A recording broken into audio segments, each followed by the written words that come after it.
Bumiputra begitu dahsyat sekali sehingga melibatkan eksekutif Bumiputra dibunuh di Hong Kong, Jalil Ibrahim. Saudara-saudari yang dihormati sekalian, kita rakyat Malaysia semuanya pembayar cukai. Cukai secara langsung atau tidak langsung. Kita beli satu barang, adalah cukainya. Beli kereta ke motosikal ada cukai. Kita makan pun ada cukai. Di restoran yang ada service tax dan sales tax. Kebanyakan kita membayar cukai cara tidak langsung. Orang-orang Tionghoa mereka berniaga. Mereka termasuklah membayar cukai langsung, termasuk income tax. Betul kan? Tuan-tuan, tak apalah, ambillah cukai kami, bantulah Bumiputra supaya seimbang Bumiputra dengan bukan Bumiputra jangka masa yang panjang.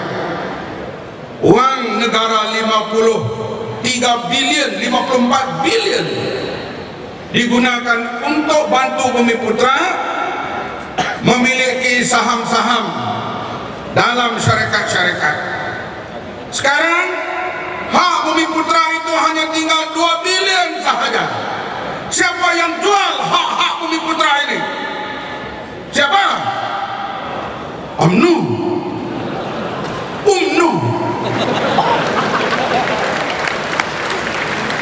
Tapi mereka berlagak mereka lah pembela Melayu. Sebenarnya mereka lah pengkhianat Melayu.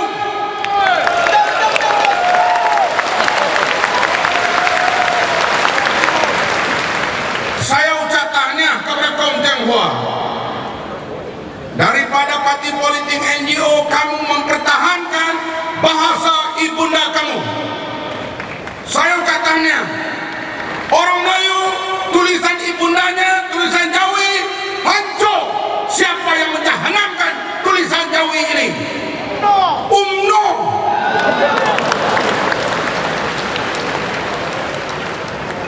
Bukan DAP. Bahkan dalam parlemen beberapa kali Yang Berhormat Tan Sing Geo meminta tulisan Jawi dipertahankan karena ia khazanah bangsa. Tan Sing Geo mempertahankan tulisan Jawi, Melayu UMNO musnahkan tulisan Jawi. Hei UMNO, jangan tipu orang lah. Ini Bang Mat. Saudara-saudari yang dihormati sekalian, baru ini Datuk Samad Said dengan rakan-rakannya sanggup menghadapi gas pancotan air. Kenapa? Nak mempertahankan bahasa Melayu sebagai bahasa pendidikan. Samad Said sastrawan negara bersama rakan-rakan yang lain nak mempertahankan supaya bahasa ini menjadi bahasa pendidikan. Siapa yang melingkupkan peranan bahasa Melayu sebagai bahasa pendidikan? UMNO ke DAP ke? UMNO ke DAP? UMNO. Saudara yang dihormati sekalian, bila rakyat telah membuat perubahan 2008, kita tak mengulanglah apa yang kita buat di Pulau Pinang, di Selangor, di Kedah, di Kelantan. We are not perfect. Kita bukan perfect. Kita ada salah di sana dan di sini. Tapi laporan audit negara menunjukkan negeri-negeri Pakatan Rakyat menjaga keuangan lebih baik daripada negeri di bawah Barisan Nasional. Ini siapa pun tak dapat nafikan. Pulau Pinang terbaik, diikuti dengan Selangor, Kedah dan Kelantan. Terburuk negeri mana? Johor, Pahang. Inilah yang tak dapat siapa nafikan. Saudara-saudari yang dihormati sekalian, bila rakyat mula nak buat perubahan pilihan akan datang, mereka cuba perangkap melalui isu perkauman, isu agama. Modus operandi yang dibuat lebih kurang sama.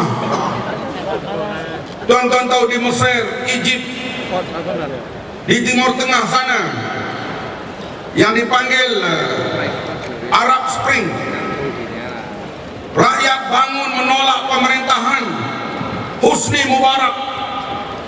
Lebih 15 juta berkumpul di jalan raya, membuat slogan berambus wahai Mubarak, bahasa Arabnya irhal, irhal, ya Mubarak, berambus, berambus wahai Mubarak. Bila ada berjuta hadirin sekalian, kerajaan tak boleh buat apa, pemerintah UMNO Mesir tak boleh buat apa.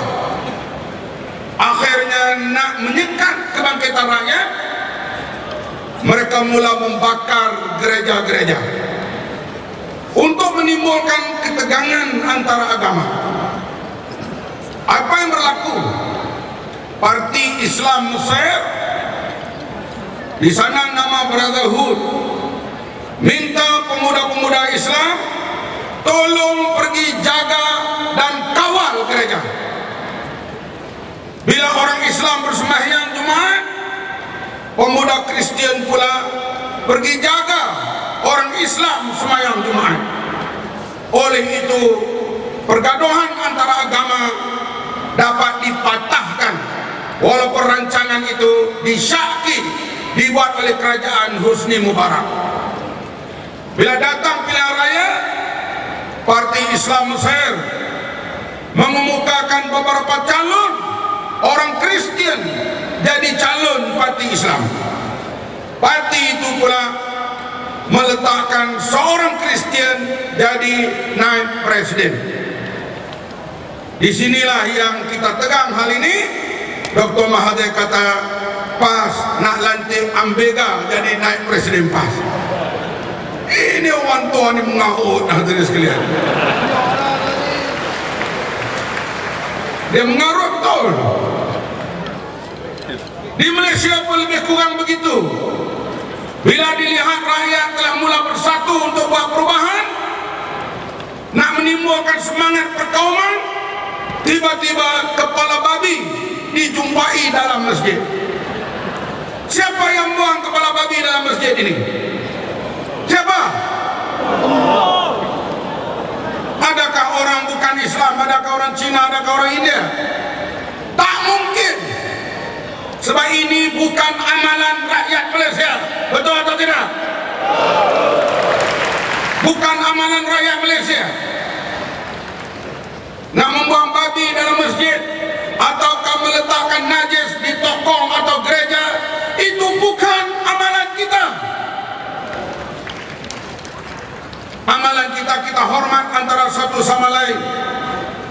Ialah Islam, agama kamu, kamu, agama kami, kami. Lakum dinukum waliyadin. Limban yang amat berhormat pun boleh hafal ayat ini. La ikraha fid din, tak ada paksaan dalam agama. Tetapi kita lihat suasana begini, tiba-tiba ada kepala babi dijumpa di masjid Batu, dijumpa di Selangor dan sebagainya. Saya yakin ini bukan perbuatan orang bukan Islam.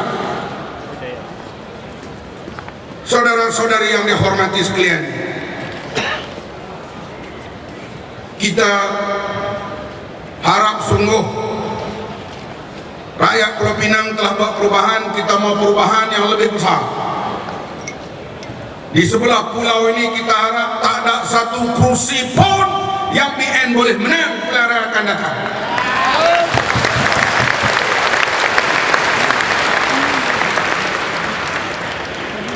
Kita merayu, tolong beritahu kepada rakan-rakan yang lain, merayu sungguh-sungguh. Tolong, kalau nak tukar kerajaan di Putrajaya, sila tukar pilihan raya tahun ini. Boleh ke tidak? Jangan tukar pada masa akan datang. Sebab kemungkinan besar Malaysia akan bankrupt tidak lama lagi. Idris Jalal kata Malaysia akan bankrupt tahun 2019. Artinya 7 tahun lagi. Ada ahli ekonomi lain mengatakan Malaysia mungkin bankrupt tahun 2015. Katalah pilihan raya 2012 BN menang, katalah begitu. Minta Allah Ta'ala hindarkan kejadian itu. Na'udzubillah. Katalah BN menang. Beliau akan datang dijangka 2015, 2016. Malaysia kalau penggerak tahun 2015, pilihan raya 2016, UMNO tak lawan dah kita, dia beri saja ya. Ambil ini, perintahlah kamu negara penggerak ini.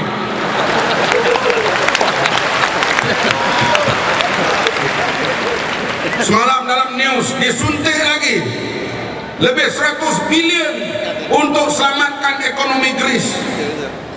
Siapa mengambil alih negeri bankrupt, kepala tak botak pun jadi botak.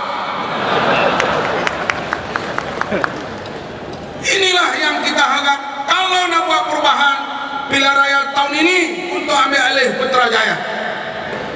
Masakan tidak bankrupt. Hutang negara sekarang sudah lebih 460 bilion. Taman Mahathir saja uang negara kita hilang lebih 100 bilion. Uang dikeluarkan daripada Malaysia 10 tahun kebelakangan ini 1,077 triliun. Ini paham ke triliun, bilion semua ni? Jual ikan di Pasir Carosta, jual telur ayam, mana boleh paham? Tak paham pun tak apa lah. Kemudian rasuah semakin meningkat. Sekarang kita tempat ke-60.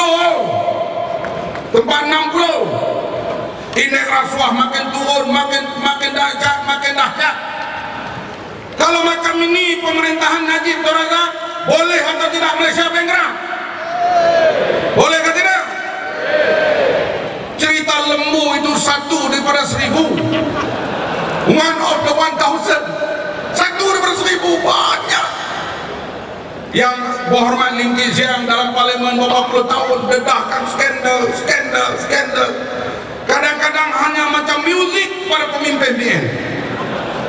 Macam muzik rentak rap. Sekejap bank bumi, sekejap pembelian senjata, sekejap skandal ESO, sekejap PKFZ, macam muzik bagi pemimpin UMNO dan BN. Sampailah sekarang rakyat mula paham, maklumat sampai kepada rakyat. Isu lembu itu 1 daripada 1000. Dulu isu Maggi waktu itu sebungkus 35 sen. Kementerian Pertahanan beli dengan harga RM3.50.